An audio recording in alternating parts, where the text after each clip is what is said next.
미국은 2015년부터 본격적으로 베네수엘라를 제재했습니다. 2017년엔 부채 거래 제한으로 베네수엘라의 금융 숨통을 조였고요. 2018년에는 광범위한 제재의 법적 틀을 확장했습니다. 그리고 2019년 사실상 베네수엘라 정부와 전면 차단 수준으로 둘의 관계는 아주 악화일로였습니다. 그런데 러시아 우크라이나 전쟁 이후 미국은 2022년 제한적인 운영 허가를 부여했죠. 그런데 베네수엘라 당국이 선거 환경을 후퇴시키자 미국은 2024년 4월 사실상 완화의 종료와 제재에 복귀합니다.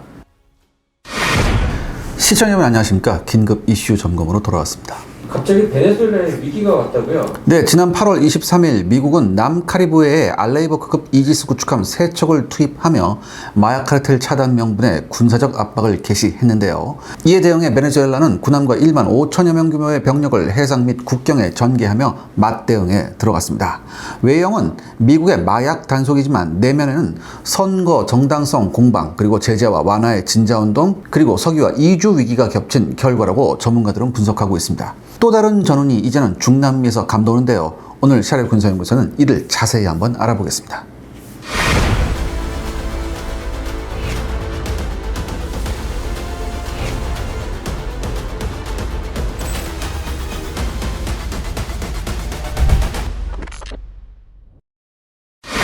도대체 왜 미국이 베네수엘라를 압박하나요? 일단 저희가 이 영상을 촬영하는 시점이 8월 28일입니다. 일단은 즉각적인 계기가 있었어요. 마약 해상 루트의 눈에 보이는 급증과 이에 따른 해군의 투입이었죠. 올 여름 들어서 미 해안경비대가 역대 최대 규모 약 8만 파운드 가까운 이 마약을 플로리다 포트 에버글레이즈에서 한꺼번에 하역을 했습니다. 이 대부분의 마약들은 동태평양과 카리브해 해상에서 단속한 물량인데요.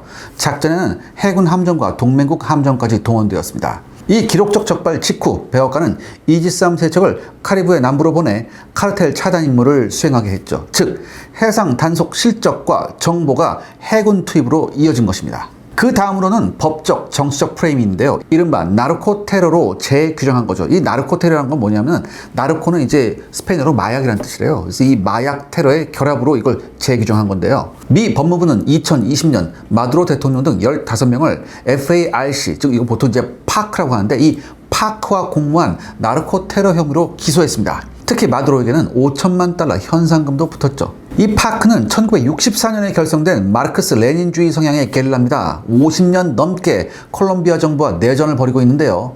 1990년대 이후에는 혁명자금 확보를 위해 코카인 생산 및 밀매에 본격적으로 관여한 그런 테러 조직입니다. 미국은 이 과정을 나르코 테러리즘으로 규정했고요. 단순 범죄 조직이 아니라 정치적 목표를 위해 마약 거래를 무기로 삼는 무장 세력으로 규정하고 있습니다. 특히 미국 검찰은요, 마두로와 군 및 정보기관 고위층이 파크와 손잡고 다음과 같은 활동을 했다고 기소했습니다. 즉 베네수엘라 영토, 항만, 공항을 마약 유통의 경유지로 제공하고 코카인 생산 및 운송을 보장했다는 거죠. 또한 군 고위층이 카르텔 데 로스 솔레스, 즉 태양의 카르텔을 통해 파크의 코카인 수송을 지원하고 있다고 보고 있고요. 군과 정보기관 역시 이를 비호하고 있다고 미국은 판단하고 있습니다. 그리고 결정적으로 미국 법무부는 마두로가 미국을 코카인으로 범람시켜 청소년을 해치려는 의도적 계획에 가담하고 있다고 얘기했습니다. 이는 단순 범죄를 넘어서 정권 차원의 적대 행위로 격산된 논리였죠. 또 다른 이유도 있는데요. 2024년 7월 28일 베네수엘라 대선 직후 선관위는 마두로의 재선을 발표했지만 출구 조사와 야권 집계가 상충됐습니다. 이에 따라 미국과 유럽은요, 개표의 투명성과 선거 관리를 문제 삼았고요. 이로 인해 일시적으로 완화되었던 원유 제재, 이게 일명 GL44 법안인데 이 제재가 2024년 4월 만료와 동시에 재부과됐습니다. 이후 미국은 압박 수위를 지속적으로 끌어올렸습니다. 마지막으로 이주 문제가 있는데요. 베네수엘라의 난민 및 이주는요, 거의 한 800만 명 규모입니다. 그렇기 때문에 미국의 정치에서 이게 상수가 돼버렸어요. 이 베네수엘라 사람이 대부분 어디로 미국을 하냐? 미국으로 가거든요.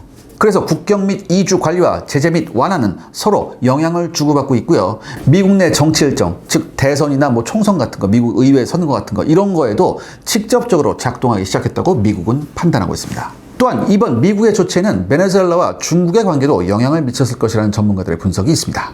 중국이 여기서 왜 나오나요? 베네수엘라는요 2023년 중국과 전천후 전략 동반자로 관계를 격상시켰습니다. 또한 러시아, 이란과도 군사 및 기술 협력을 과시하고 있죠. 사실 공식 외교 경로에서 베네수엘라는 1대1로, 이게 영어로는 BRI예요. 이게 Belt and Road Initiative라고 하거든요. 이 1대1로 건설에 적극 참여하겠다고 여러 차례 밝혔습니다. 특히 2023년 9월 마두로 대통령은 중국 방문 중에 1대1로를 적극 지지한다고 발표했고요. 양국은 전면적 전략적 파트너십을 체결했죠. 중국 외교부도 베네수엘라가 1대1로 및 중국이 제안한 글로벌 이니시에이티브들, 즉 글로벌 개발 이니시에이티브 등에 적극 협력할 준비가 되어 있다고 공식적으로 언급했습니다. 경제지인 비즈니스 인사이더의 자매지인 테크 인사이더는요 2024년 11월 베네수엘라를 1대1로의 핵심 참여국 중 하나로 분류했고요. 베네수엘라에 대한 중국의 인프라, 에너지, 광업 투자가 활발히 이루어지고 있다고 보도했습니다. 유럽의 정치 전문 매체인 모던 디플로매시도 이를 뒷받침했고요. 1대1을 통한 베네수엘라의 경제적, 전략적 통합이 새로운 무역 및 투자 기회를 창출할 수 있다고 분석했습니다. 심지어는 며칠 안 됐죠. 지난 8월 25일에는요. 베네수엘라 마두로 대통령이 미국의 군사 위협이 강해지자 중국에 구애를 했습니다. 시진핑과 위성으로 통하면서 니하오 셰셰라고 하기도 했죠. 이렇게 미국 입장에선 마약 카르텔과 이주라는 즉각적 위협 틀 위에 중국, 러시아, 이란의 영향력 심화라는 구조 변수까지 겹쳐 보이게 된 것이었습니다. 베네수엘라도 원래 미국과 사이가 별로였나요? 1999년 반미 성향의 좌파 정치인인 차베스가 집권을 했고요. 차베스는 고유가를 배경으로 국영 석유 통제를 강화했습니다. 그리고 복지 확대와 동시에 반미 담론이 대외 정책의 축이 됐죠. 그리고 2002년 쿠데타 파동과 파업 사태 이후 미국과의 신뢰는 급격히 악화됐습니다. 그리고 차베스가 사망한 이후 이제 마두로 1기가 있었어요. 2013년부터 2018년까지. 이때 마두로는요, 경제 급락, 그 다음에 하이퍼 인플레이션, 그리고 정치 탄압 속에 권력 집중을 심화합니다. 그리고 2018년 대선은 국제사회가 부정 의혹을 제기하며 정통성 논란을 낳았죠. 미국은 2015년부터 본격적으로 베네수엘라를 제재했습니다. 2017년엔 부채 거래 제한으로 베네수엘라의 금융 숨통을 조였고요. 2018년에는 광범위한 제재의 법적 틀을 확장했습니다. 그리고 2019년 사실상 베네수엘라 정부와 전면 차단 수준으로 둘의 관계는 아주 악화 일로였습니다. 그러던 미국은 2019년 베네수엘라 과도정부 라인을 지지하면서 외교, 경제, 사법 압박을 결합했습니다. 하지만 마두로 정권은 군과 사법, 선관위 장악을 통해서 버텼고요. 내전 수준의 폭력은 피했지만 난민과 이주 대량 유출이 구조화됩니다. 그런데 러시아 우크라이나 전쟁 이후 에너지 시장 경색과 미국과 베네수엘라 직접 접촉이 맞물리면서 미국은 2022년 제한적인 운영 허가를 부여했죠. 그리고 2024년 10월에는 6개월간 광범위한 석유 및 가스 거래 완화를 시행했습니다. 다만 선거 로드맵 이행을 갱신 조건으로 명시했었는데요. 그런데 베네수엘라 당국이 EU 감시단 초청 철회 등 선거 환경을 후퇴시키자 미국은 2024년 4월 사실상 완화의 종료와 제재에 복귀합니다. 그리고 같은 해 대선 결과에 대해 미국과 다수 서방 국가들이 심각한 우려를 표명했죠. 급기야 2025년 미 정부는 마두로 대통령한테 5천만 달러의 현상금을 걸었고요. 이와 함께 미 구축함을 추가 전개해서 베네수엘라를 압박하기 시작합니다. 베네수엘라는 해군 및 민병대 동원과 국경 병력 증강으로 대응하고 있습니다. 베네수엘라가 군사적으로는 미국의 게임이 안 될 것 같은데. 당연히 안 되죠. 그러니까 미국의 병력은 제가 여기서 굳이 말할 필요 없고요. 베네수엘라 얘기를 한번 해볼 거예요. 베네수엘라는요, 총 병력이 12만 3천 정도 되고요. 예비군이 1만 명이 좀 안 됩니다. 육군은 T-72 전차와 아멕스 30 전차 합쳐서 한 200여 대 있고요. 해군은 2차 대전 이후에 미국이 공유해준 배수량 2,500톤 내외의 구축함 3척이 주력입니다. 나머지는 대부분 고속정이에요. 공군은 러시아제 수호이 30 23대와 F-16 초기형이 15대 있습니다. 하지만 사정이 좋지 않아서 가동률은 50% 미만입니다. 미국은 현재 항공모함을 파견하지는 않았지만 이지스함이 버티고 있으면 베네수엘라 해공군은 사실 미국 함대한테 접근이 좀 힘들어요. 또한 여기에 파견된 미 해군의 알레이버크급 이지스함은요, VLSCL, 즉 수직 발사기가 90개입니다. 그러니까 작전에 따라서 유연하게 미사일 탑재를 조정할 수 있는데요. 작전의 성격상 각 이지스함은요, 한 30발 정도의 토마호크 순항 미사일을 적재할 수 있어요. 이건 베네수엘라한테 굉장한 부담이 되죠. 여기에다가 베네수엘라군은 이렇다 할 방공 시스템이 없습니다. 소수의 S-300이 있지만 대부분은 냉전 시절 소련제 낡은 방공망이 전부죠. 따라서 미국이 마음먹고 마두로 대통령 참수 작전을 하면 베네수엘라에서는 속수무책이 될 수도 있습니다. 쉽게 말해서 베네수엘라 내에 미국의 인적 자원이 마두로 대통령이 어디 있다 정확히 위치를 알려주면 토마호크 날리면 되는 거예요. 시청자 여러분들의 구독과 좋아요는 영상 제작에 정말 큰 도움이 됩니다.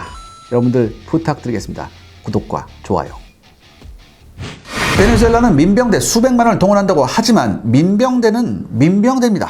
만약 본격적인 미사일 공격이나 공중 공격을 받는다면 민병대는 뭐 어떻게 할 수 있는 게 아니에요. 그런데 여기서 중요한 게 뭐냐? 미국이 항공모함이나 해병대 상륙함을 파견하지 않았다는 거죠. 여기에 주목을 해야 됩니다. 해병대 상륙함은요, 물론 해병대의 병력을 싣는 것도 있지만 미국의 해병대 상륙함은 여기서 F-35B를 운용할 수 있거든요. 그렇기 때문에 미 해군의 이지스함 투입은 탐지, 차단, 탑승 검문 중심의 법 집행 보조 성격이 강합니다. 다만 마두로가 볼품은 없지만 해외 공군력을 동원해서 미 해군을 공격한다면 정치 위기로 비화할 소지는 남아 있습니다.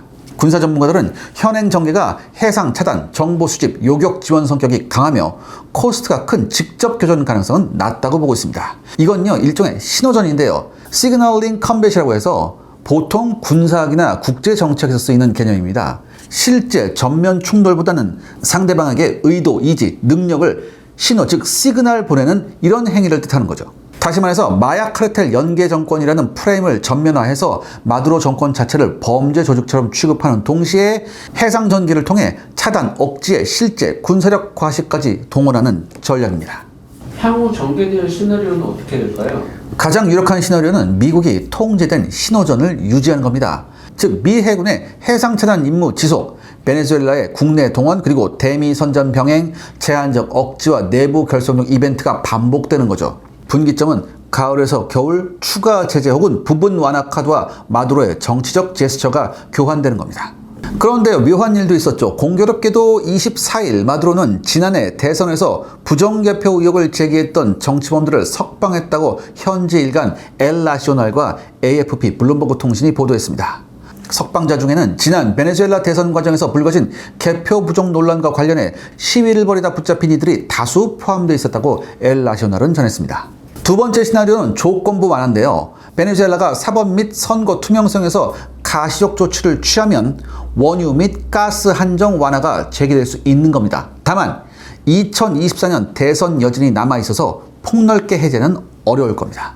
가장 낮은 가능성의 시나리오는요, 사고성 충돌에 이은 미국의 전면 제재 강화입니다. 즉, 양측이 해상에서 근접해서 5인 교전이 발생하게 되면 미국은 2차 제재를 가속할 수 있고요. 베네수엘라는 러시아, 중국, 이란과의 협력을 과시하면서 대외 의존으로 대응할 가능성이 큽니다. 일단 시간은 트럼프 편인데요. 전문가들은 트럼프가 서두르지 않고 군사적 압박과 정치적 압박을 동시에 펴면서 마두로의 피를 말릴 것이라고 보고 있습니다. 그리고 이에 대해 당장 중국이 할 수 있는 일은 없습니다. 하지만 중국이 영리하게 행동한다면 미국의 압박 강화는 오히려 베네수엘라를 중국 쪽으로 더욱 확실하게 끌어들일 수 있게 될 겁니다. 즉, 중국은 미국 제재에도 흔들리지 않는 신뢰 파트너를 강조하게 될 거고요. 이를 통해 중국은 라틴 아메리카 여러 나라에 다자주의, 비간섭주의라는 대안적 모델을 부각시키면서 지역 내 외교적 지렛대를 강화할 수 있습니다. 다만 그 어떤 형태로도 중국은 군사적 개입을 안 할 겁니다. 전반적으로 중국은 군사 개입은 피하고 정치, 경제, 외교 프레임 중심으로 대응하겠다는 입장을 유지하겠죠. 오늘은 미국과 베네수엘라 군사적 대치 국면에 대해서 말씀드렸습니다. 관련된 소식이 새로 들어온 대로 다시 한번 여러분을 찾아뵙겠습니다. 감사합니다.